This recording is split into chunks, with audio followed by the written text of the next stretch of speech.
Welcome to All the Leads Cold Call Training, a special series recorded once a month for the Probate Mastermind Podcast. These episodes feature agents, investors, and wholesalers from across the country role-playing their real estate cold calling scripts with coaches Chad Corbett and Bruce Hill. The role-play portions of the call are completely unedited, so listeners can experience how these calls would sound if they were real conversations. Be sure to join our Facebook group, All the Leads Mastermind, to find role-play partners and more. For previous episodes, visit alltheleads.com/podcast. Welcome, amazing agents and investors nationwide. We do have 2 people in the queue, guys. We got room for more. We have a hard stop today at 3 o'clock, so get in there early. Don't wait. And let's go to our first. Chad, anything you want to say before we get started? No, not today. Okay. All right. Well, you got all 3 of us here today. Let's go ahead and start with our first caller. First up is Danny, phone number ending in 1855. He is a regular role player. Welcome back, Danny. Hey, guys. Glad to be back. Hope you're all doing well. Yes, sir. What can we do for you? So I definitely felt and seen great improvement in being the agent and obviously doing my regular calls. But I was thinking about switching it up today, probably just this once, just so I can step out of my own shoes and get a different perspective and maybe this time be the prospect and shoot you guys the comment or response that I'm hearing of as of late. Just basically, be the prospect if someone wants to be the agent and role play with me. Okay, cool. Good deal. You ready to start? Yes, I'm ready to go. Okay. Ring, ring. Hello? Hey, Danny. It's Bruce Hill. My name isn't by any chance familiar to you, is it? No. Actually, I've never heard that name before. Oh, no? Okay. Listen, no big problem. Every now and then I get that. The reason I'm giving you a call is I shot you a letter a couple of days ago.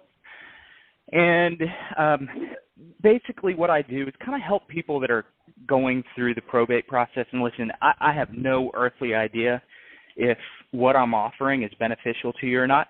Take about 45 seconds. I could tell you the reason that I'm calling. Is that cool? I mean, probably. How did you get my number? Yeah.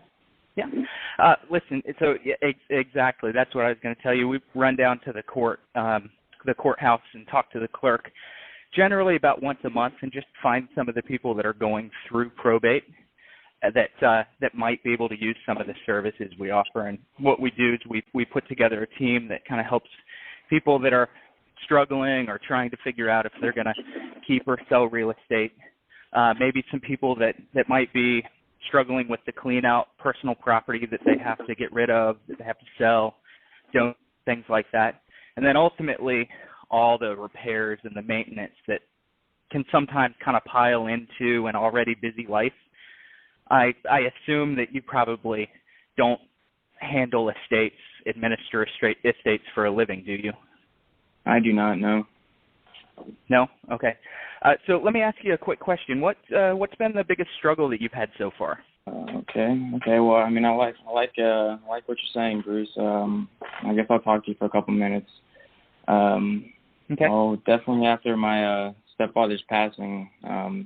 After he passed, there's only myself and my brother that are really trying to handle everything going on, and we don't really know how to go about handling what little estate he had. We don't think we need an estate sale after we talked to my attorney. We might be thinking of doing something with the house. I'm not sure yet. Okay. I think my brother might want to move into it, but we're not 100 on it. But I guess it's just kind of all mix and mash of different things, and not sure what to do. Okay. So yeah, I would imagine just the myriad of choices that you're having to make decisions on kind of get a little overwhelming at the time. Is that a fair statement? It's definitely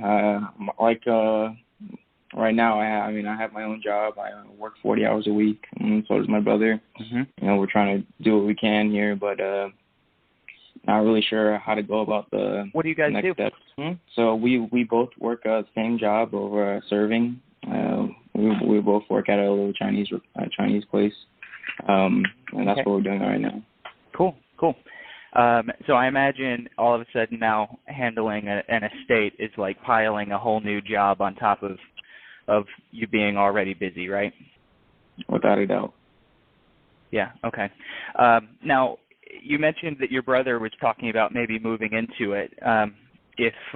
If you could wave a magic wand and get your way, do you think that you'd try to lean towards selling, or do you think that you'd personally lean toward keeping?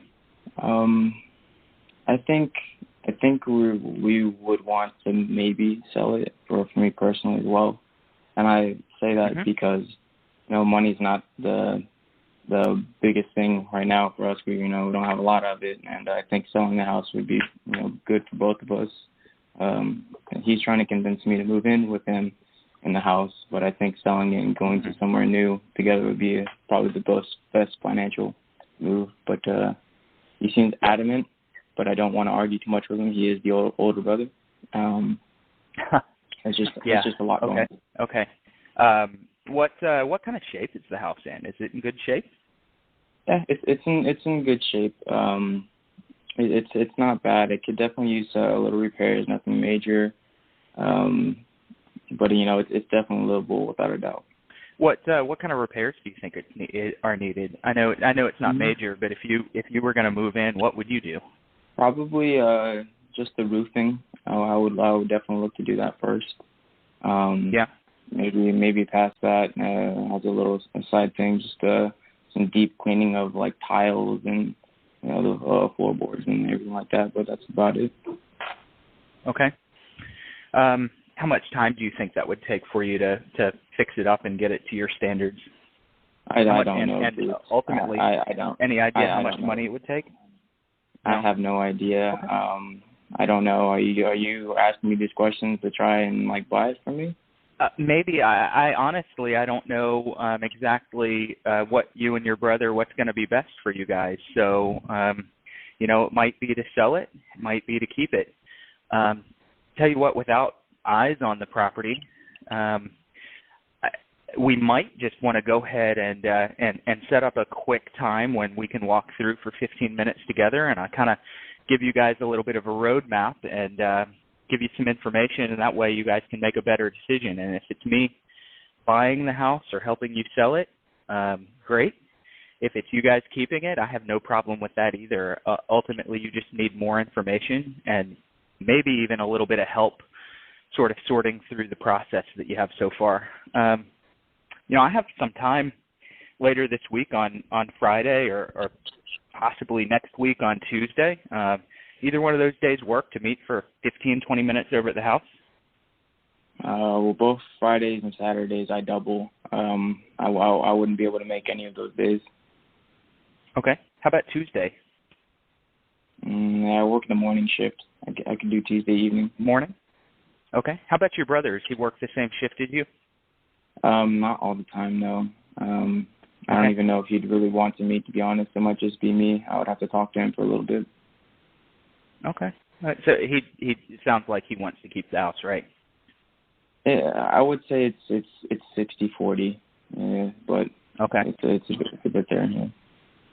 Yeah. Tell you what, let's you and I go ahead and pencil in, see if we can plan on meeting there Tuesday, say 6:00. I'd really like to meet him as well because I want him to feel like he's heard and that his voice has that he has some pull in what we discuss. Ultimately, I wouldn't want to be blindsided if I were him. How about you do me a favor and ask him if he can come at 6:00 and listen. If another day besides Tuesday works better for both of you guys, just give me a call back and say, hey, let's do it Wednesday instead or Thursday, something like that. But you and I can go ahead and plan tentatively on 6:00 on Tuesday if that's cool. Does that work? That does work, Bruce. Thank you. Okay, perfect.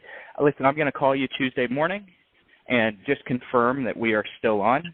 And if you need me in the meantime, just give me a shout, okay? All right, thank you. All right, thanks, Danny. Okay, what did you hit me with that you were hearing? Okay. So the what I've been getting hit with a lot, which I tried throwing in there, was we're not even sure if we're going to need an estate sale. I've been getting that one quite often. Trying to decipher, move and ask the right questions around that. Actually, what I did want to. in there as well is the fact, like, so getting the letter of testamentary, they're either early on it, but they just got it, and they're not sure their steps to move, to get moving and get going. But I mean, I got the gist of like how to pretty much approach that. But yeah, I think definitely the biggest one was not sure on the whole house. Possibly, I'm getting a lot of relatives might want to move into it, and I'm getting a lot of we don't even think we need to do an estate sale. Okay, and maybe they don't. So I just let you go with that. I didn't try to handle that at all with you because I don't know. I don't know until I see the house, and we can discuss your best option. So I definitely, if somebody is going to hit me with that, that's not an objection. That's just something that I don't need to dig into on our call. I can move on. So we can dig in. Respectfully, Bruce, I'll disagree with you on that because it's a great opportunity to show them a goal. It's a great opportunity to show it as a golden safety net. I would say use estate sales on 1 in 75 deals. However, knowing that you've got their back it usually spurs them into action. So for me, the way I handle that is, okay, well, listen, that's where most people start. A lot of families attempt this on their own, but just so you know, we have an entire team of people that can step up if you ever just want someone to write a check or you want to do a tag sale or an auction sale. And that's something that once we see the property, we can kind of give you our suggestion. We've seen a lot of families struggle, and we've seen a lot of families be successful at clearing the personal property. And, it's obviously, once we take a look at everything, we can give you our opinion of what we think is best for your situation. But you can provide a little bit of value to them and a little peace of mind because you're paving the way to setting the appointment. So for me, I think any way that I can find that I can show them how I can protect them, save them money, save them stress, I'm going to do that to try to build up to that appointment.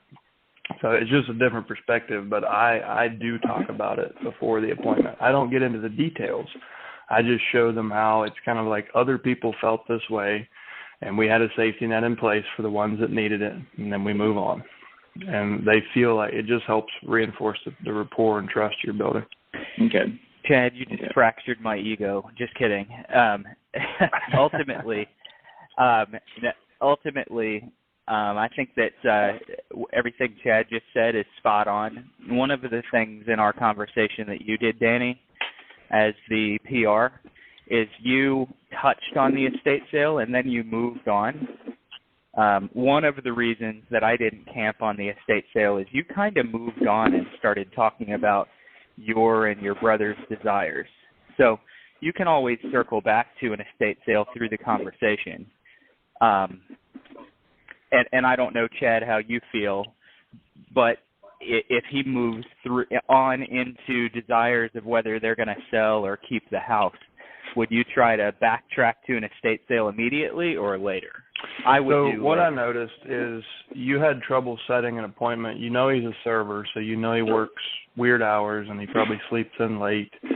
And it's highly unlikely that two brothers that probably don't have a whole lot of money and are struggling with time because they're waiting tables all the time, they're probably not going to be successful at getting a property cleared out and maximizing the value of the personal property.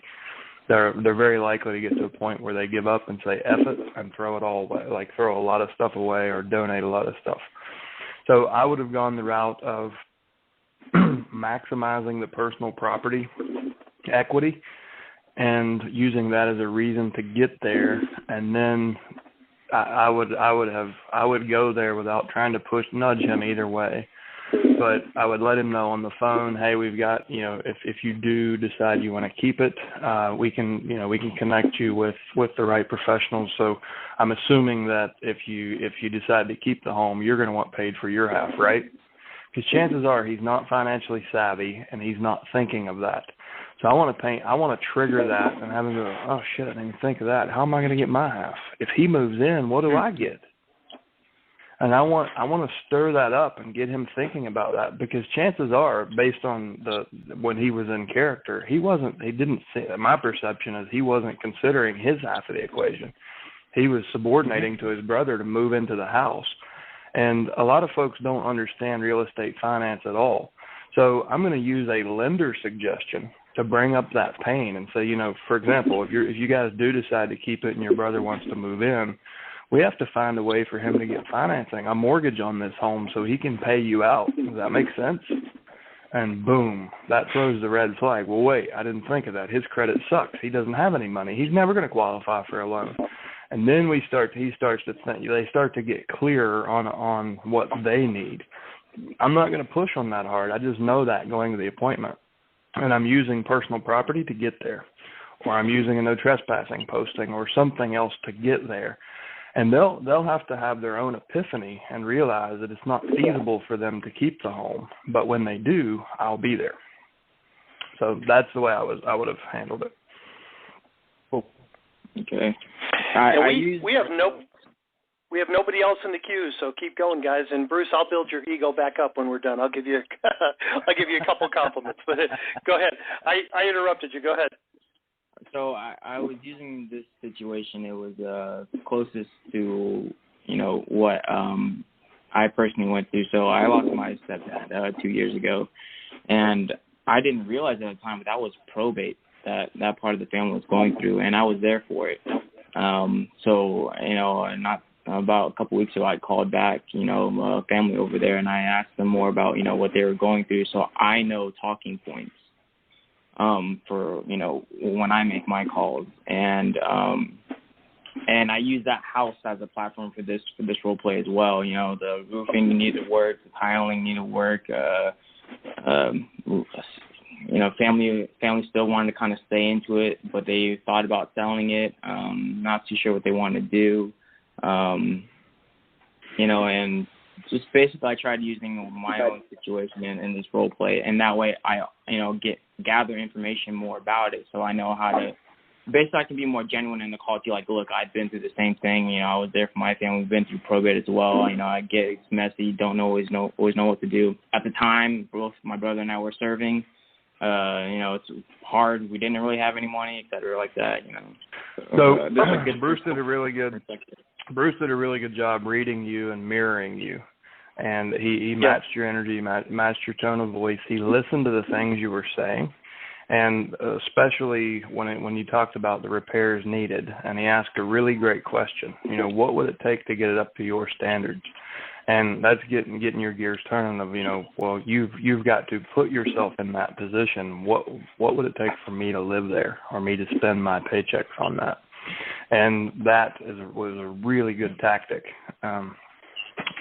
But anyway, so those are some of the things that I think, as you listen to this, pay attention to, there's a lot of things Bruce isn't telling you why he was doing, but I see a lot of matching and mirroring that he was doing. And the biggest thing is he was a good listener. He was gathering information no matter how small the pieces were. And he brought it all together, and you felt like you could trust him then, right? Right, I did. And I was going to echo that. Go ahead, Bruce. Another thing, Danny, is you, as soon as you started expressing and sharing that you just didn't know, so I don't know what I need to do at the house. I don't know how much it's going to cost. This is what it would take to get to my standards, but I don't know how much that's going to take. That's the opening to really push for that appointment. So you'll notice I changed gears really quickly and started going for a time as soon as you started expressing doubts that you're blind to what you're about to face. Okay. Yeah. Go ahead, Jim. And Bruce, I was going to say, you started off with something I'd never heard before. First of all, you're about as far away from scripted as possible. There was you could tell it was totally not scripted. It was very conversational, matching and mirroring. I had never heard anybody say, hey, this is Bruce, have you ever heard of me? And I kind of like that because it made it sound totally not like a cold call. And it put a question in his mind was, should I have heard of you? So, I like that opening a lot. And when you closed for the appointment, it was almost the opposite of an assumptive close. You said you think maybe could get together, but you said it confidently, and I felt like it gave him permission to say no, so he wasn't afraid to say yes. if that made any sense. The way you closed there was very low key, and I felt like it would have been difficult for him to say no because you gave him permission to. So anyway, excellent job. That make your ego feel better? Oh, I don't need my ego boosted. I know you said Chad shut you down there. I thought it was really cool. There were some things I'd never heard before in role plays. So good job. Danny, here's your action step. On your very next prospecting call, you have to pick up the phone and say, "Hey, this is Danny. I'm kind of a big deal, like Bruce Hill. Have you heard of me?" Definitely. Well, thank you guys, man. And I'll definitely be here for all the other role plays. I'll be here this Thursday as well for the mastermind call and everything so forth. Keep coming back, man. We have 2 more in the queue. Good job, guys. Next up is phone number ending in 9077. You're up next. Hello. Hello there. Ashley? Hey. Is this Ashley? So I'm a real estate agent. Also, before I became an agent, just a quick little background. Before I became an agent, I tried being a wholesaler in my market, and it was very difficult, especially because I didn't have one single strategy. I was going after, like, multiple types of leads. Here recently, I decided to focus in on one thing, which is probate, and I guess my looking into it kind of attracted a customer somehow. So someone that I know reached out to me and asked, like, hey, do you know any real estate attorneys? I have a friend who needs a real estate attorney. I asked her, okay, well, what kind of real estate attorney? Does title, probate, like what type of attorney does he need? For what? She gave me my number. He called me, and when he called, I froze up. I was scared. I didn't know any probate attorneys, really, like I was trying to wing. So I reached out to some people because I didn't want to just, like, refer anybody, right? I wanted someone reputable. I got a few references as far as the probate attorneys, and I got back with him and gave him the information, right? Well, I didn't really collect that much information, right? I just kind of nervous. I don't know. I was kind of nervous. Talking to people on the phone makes me nervous, but being in person, it's normal for me, right? So with all of that being said, I called them back to follow up with them, and then I tried to collect some information, like, hey, I didn't get a bunch of information from you the other day, but was the attorney that I referred, was he helpful? And he was like, yeah, I submitted some information to him. He hasn't called me back yet, right? So I proceeded to ask him, like, all right, well, what's going on in your case? And he's like, he's just being very short. And he told me that pretty much his mom wrote a will, and she did not, she hand wrote it. It was like a holographic will. And apparently it's not good enough for the court. With that being said, she has a mortgage on her home. So that's how I know that there's real estate involved, because he told me she has a mortgage on the home, and he can't find out any information about it because he's not the successor of interest. So I didn't know what any of those things meant at the time, right? And I really didn't know how to respond to it besides to say, okay, well, the person I referred to you, he's great. He'll get you taken care of on that end. What do you plan on doing with the house? Do you plan on selling it? And he kind of just shut me off, right? It's kind of like, I don't know what I'm going to do with it. I'll probably rent it out or something. I don't know right now. And so I told him I'll follow up with him. And the next time I called him, he didn't answer, right? So I'm going to follow up again today. But before I do that, I guess I just wanted to role play with you guys to make sure I don't sound crazy. So I first we can role play. Before that, I want to see if we can clear your block. So I want you to go back and listen to this recording too, and listen to yourself talking about your limited beliefs. I'm really good in person. I'm not good at all on the phone. Where do you think that comes from? And the fear that you referenced, what do you think that fear is? What's the emotion driving that fear? Because I want to be good at it, you know, and I want to sound so like. So what's the fear? The fear is them figuring out that I don't know what I'm talking about. Okay, so you have a fear of your ignorance being exposed. Yes. What's the solution? When I'm not 100% ignorant, I don't know. You'll always be ignorant in something. You'll never know everything. So I'm trying to help you deal with this so you can change your inner dialogue or your monologue. So what's the fear and what's the worst outcome? The worst outcome is that he just hang up and not want to work with me. I suppose. Right. And now he's not calling you back. Yeah. And this might sting a little bit, but this is a learning environment. He's not calling you back because you didn't provide any real value. You gave him a referral. You gave him a referral that wouldn't call him back, and then you called back, and like there's opportunities there, and we can role play it. But it's a good gauge of the value you provided. Like he doesn't feel like you were doing anything to change his situation, and that's okay. We all fall on our face. I've done it hundreds of times. But I want you to, and after this call, really dig into why do you have call reluctance, and how will that ever serve you? And whatever you have to do, whether it's go fall on your face to prove it to yourself that it's not going to end your life or ruin your reputation, you need to break through that, because prospecting will always be a struggle as long as that's present. You will always be ignorant. You'll never know everything. You just have to find your way of dealing with that, right? And for me, we all have imposter syndrome. It's no matter how successful or how much of an expert you are. Sometimes I feel like I'm full of it, right? It's never going to go away. We just have to find ways to work with it and use it to our advantage. And simple tactics like, that's a really great question. I've helped a lot of families, but I haven't actually had that one. Let me, would it be okay if I give you a call back at 4 p.m.? I'll have the answer. And just things like that to let yourself off the hook, show yourself some grace, go fill your blind spot and come back with real value.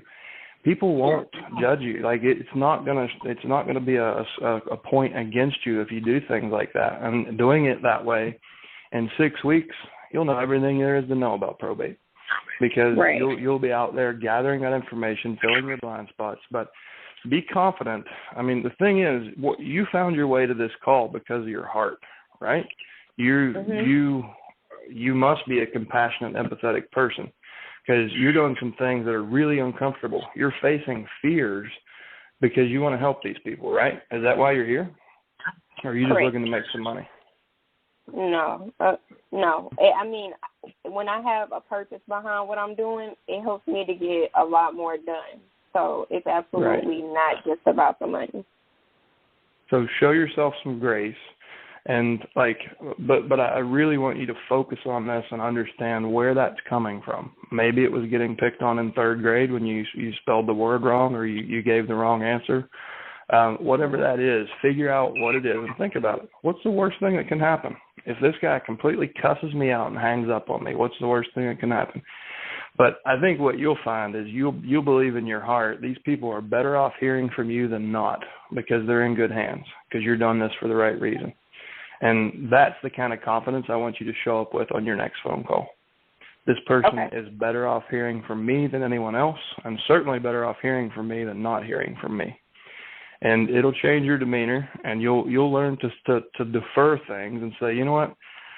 That's a really good question that I don't know the answer to, but I have a mentor in probate, and I'm part of a group of thousands of probate professionals, and I'm going to go get you the answer right now.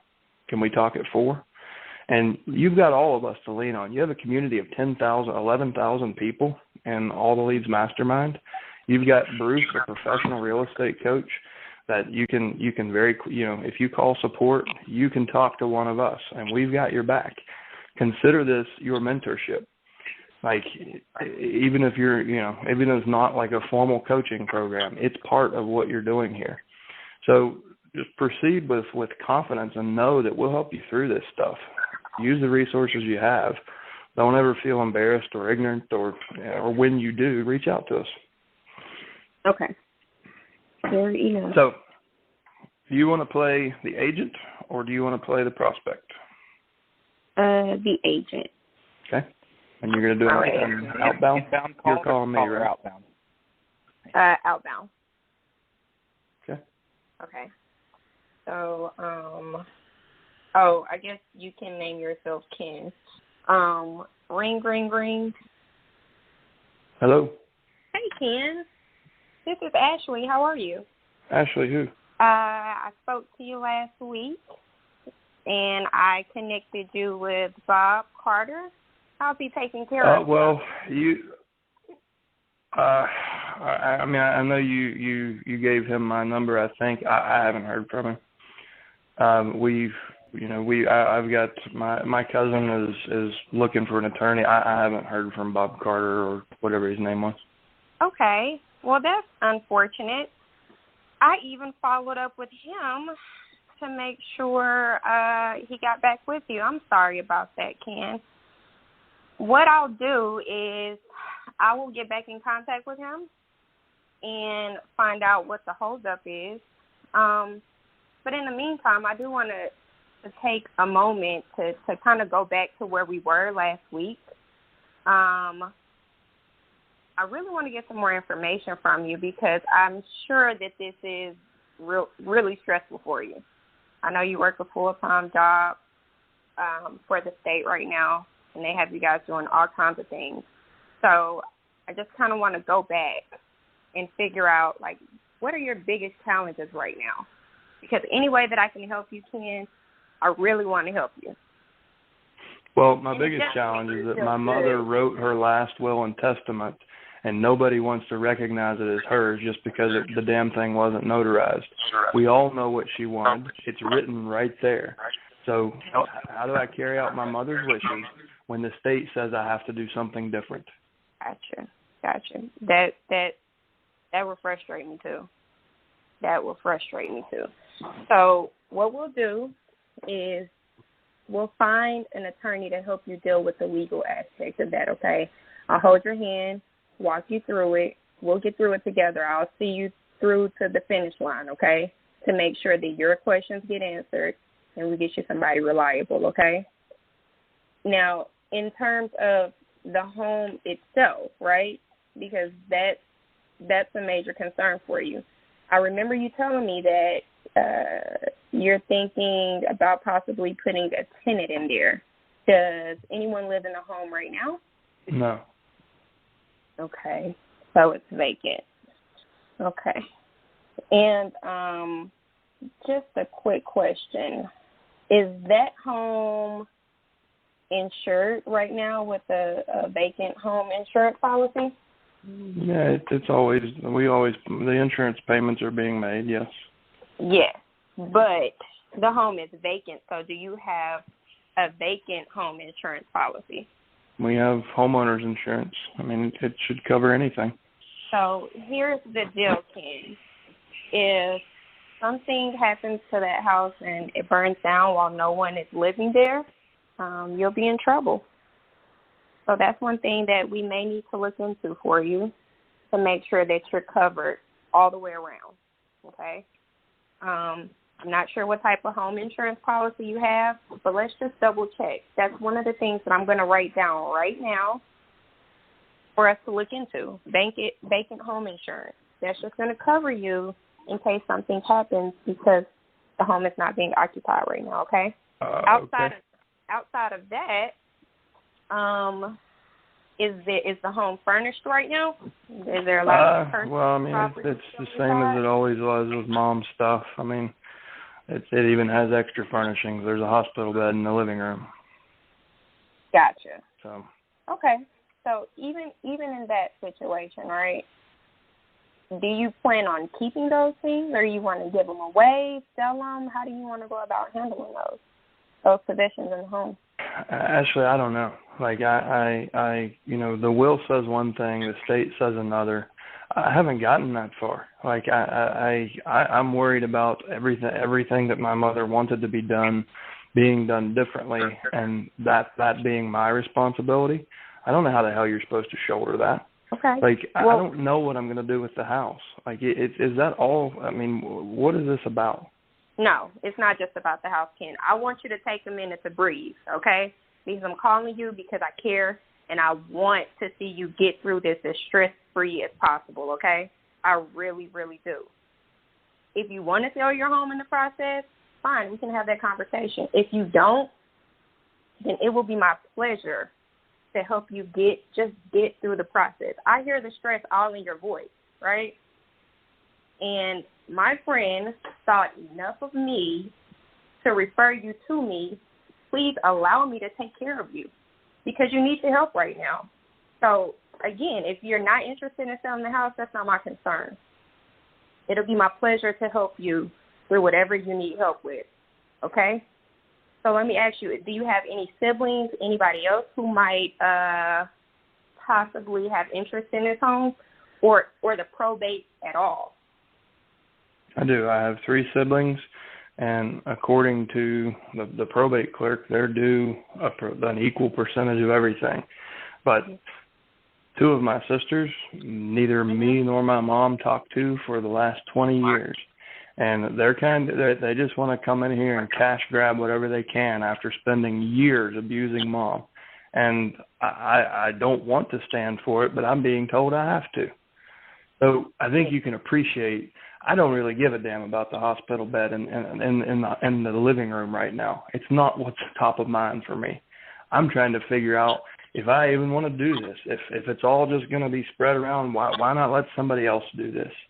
You know, because your mom trusted you. That's why. She trusted you, right? And you are not alone. Ken, you have to remember, you're not alone. I'm calling you because I want to help you, okay? So I understand you don't have a great relationship with your sisters. We all got family drama, you know? So why don't you allow me to arrange something with your sisters for us to have a call and talk about what we can do, right, to get us all on the same page. Because that's what we all want. We all want to be on the same page so that we can move forward. It's going to be difficult to move forward if everyone can't get aligned. You understand what I'm saying? Yeah, all too well. We're going to stay stuck in this place, you know, and I don't want us to stay stuck. We need to move to step 2. We're still in step 1, okay? So how about this? You got enough going on. Why don't you give me the names of your sisters with whatever contact information you have for them, okay? And I will give them a call and see if we can all get together. Right now... My older sister's first name is Ima, middle initial B, last name Och. Okay. Did you know? Got Ima B. Och. What's the phone number? 555-4444. Easy enough. Okay. And your other sister? Selma, middle initial N, Louise. Okay.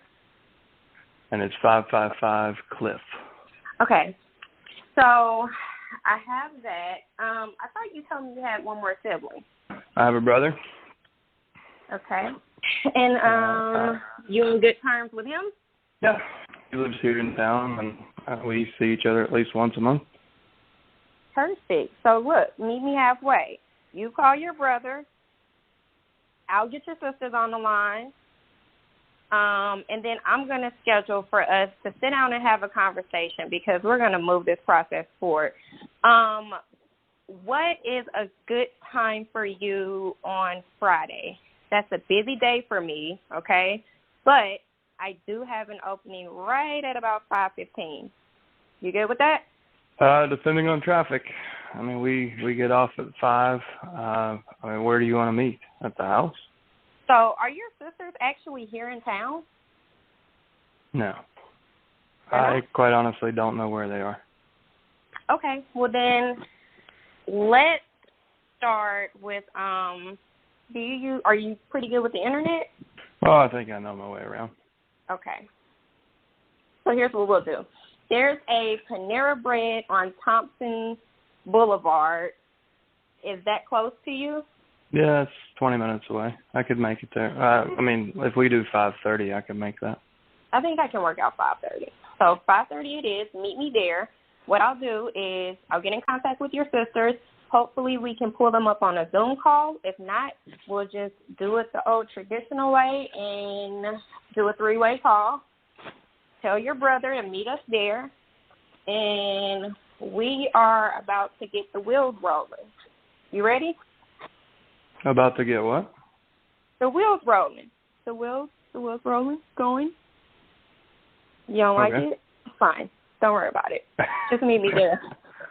I thought you were talking about the will that my mother wrote that nobody wants to validate, not the wheel. Oh, goodness.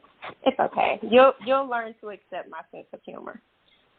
All right, Ken. Well, thank you for taking my call today. I'm looking forward to actually getting to meet you and your brother in person and moving us forward in the process, okay? Okay. All right. Well, just know I have you covered. I got your back. So when we get off the phone, don't worry about anything, okay? All right. All right. Good talking to you. See you soon. Bye. All right.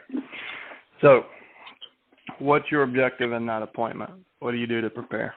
So what I would do is I would call an attorney, right, and make sure that they are ready to answer questions in the event that I need to call them on Friday as well.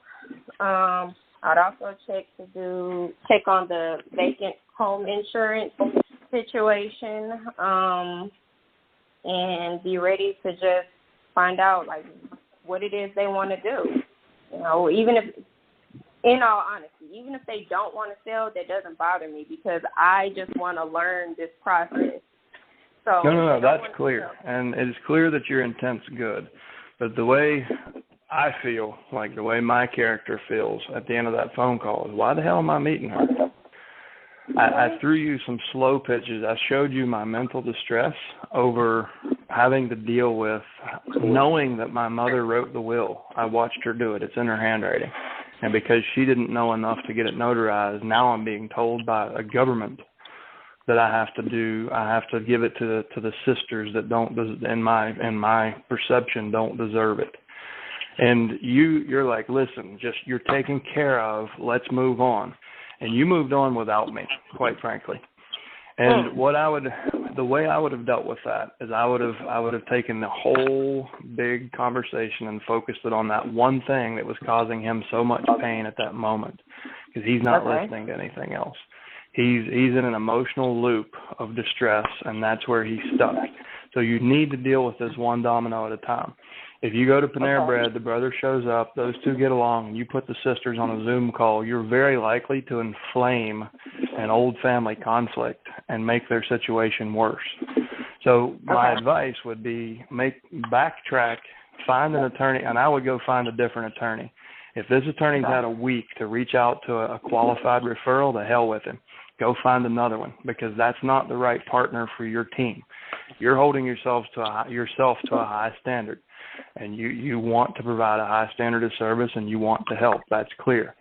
That attorney isn't a good fit for you. So go find another one that can meet and set the appointment at the attorney's office and say, you know what, there's a lot of things we need to talk about, but right now I think there's only two.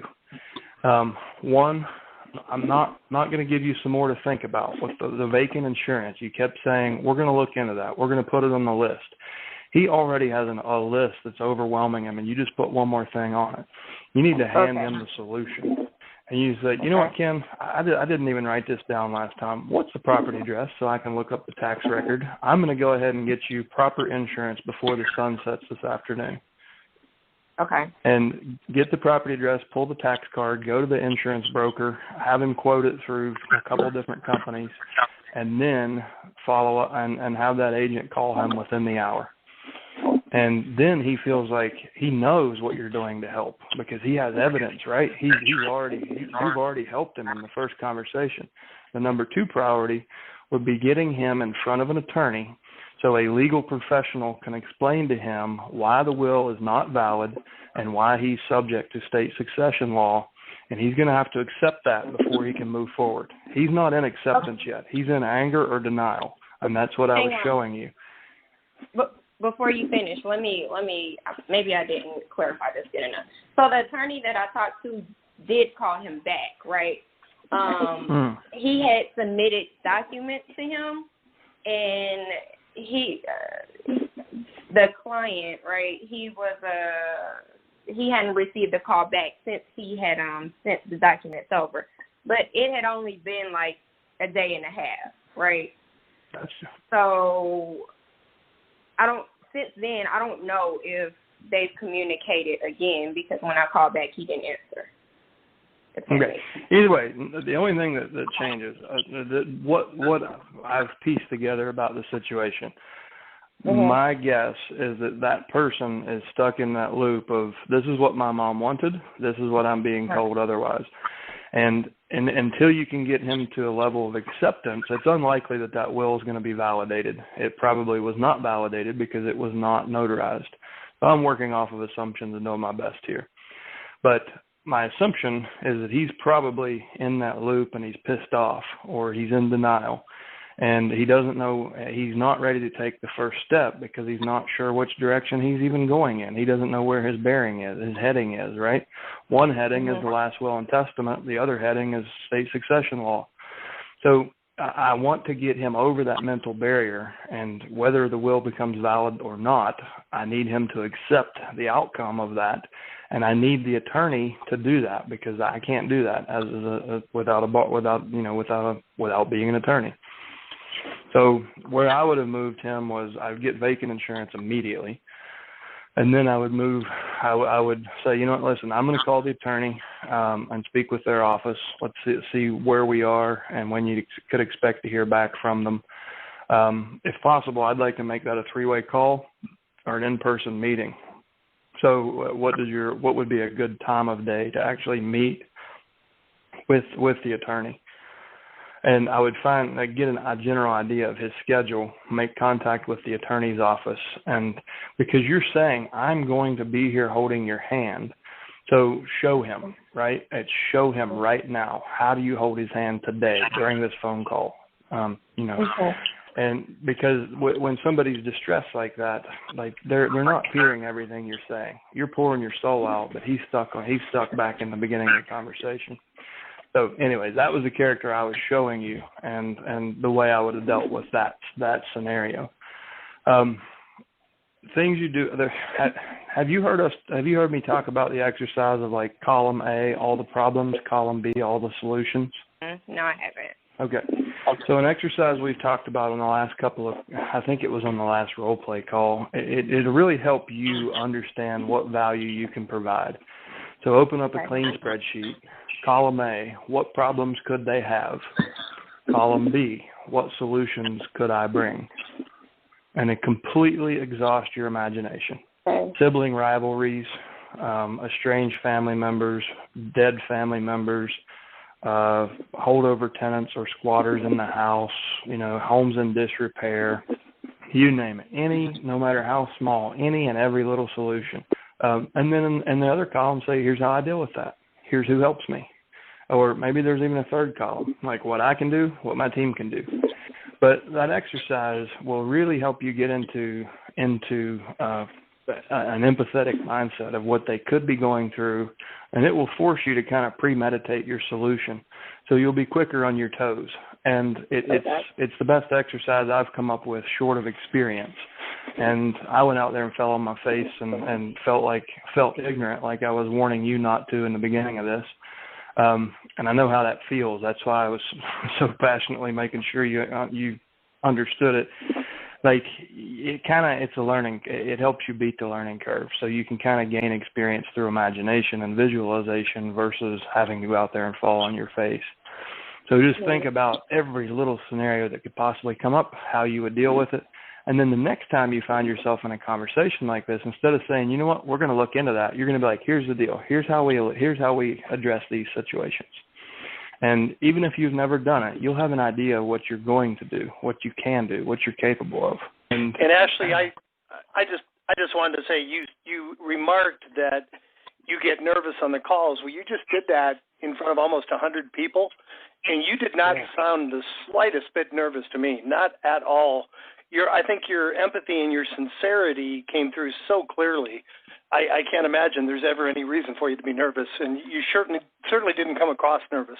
You came across as very, very confident to me. Yep, I agree. And you took kind of a matriarchal role there almost. Like you kind of comforted me and you said, come on, I'm going to lead you. I'm going to hold your hand. You're going to get through this. Like you were the opposite of what you're afraid of. And what I loved also, it right away it was we and us. It wasn't here's what Ashley's going to do for him. It was we and us. You sort of, and even though you may have left him behind a little bit in some regards, you still took him along, and you just right away kind of bonded with him in the conversation. So you're doing an awful lot right, man. Don't ever feel nervous or insecure. I think you're going to be very good at this. Okay. Thank you very much. And if you need help on that specific deal, like please call us and we'll set up a one-on-one call with you and get all of the details and help. Once you know the facts, we can help you steer that one if you need it. Perfect. Sounds great. Thank you, guys. All right. I know Chad has to go, but actually I just want to give you a couple of very, very quick pointers. When someone is, you can tell someone's stuck in a loop. If you want to be heard and want to build a little bit more rapport so that they will listen to you as you start to lead them, take them a little deeper in that so that you can truly understand. We don't want them camped out in that pain, but you do want to build rapport. And so statements like, tell me a little bit more about that, and how long has this been a problem? What have you tried to do about this? Those questions just take them deeper into rapport with you and give you a greater understanding of their situation, and you'll have a clearer path leading out. Gotcha. Okay, thank you very much. All right, thank you. All right, thank you. All right, guys, another great call. We had, less participation, but we really dug in there. I want to thank all 100 of you that showed up today. I want to challenge each of you, take one thought, one idea, one thing that inspired you on this call. Go out and put it into practice and come back tomorrow at 1 o'clock Eastern and share your results with the group. Thank you so much, guys. Make it a great day. Stay productive. Stay healthy. We'll talk to you tomorrow. Take care.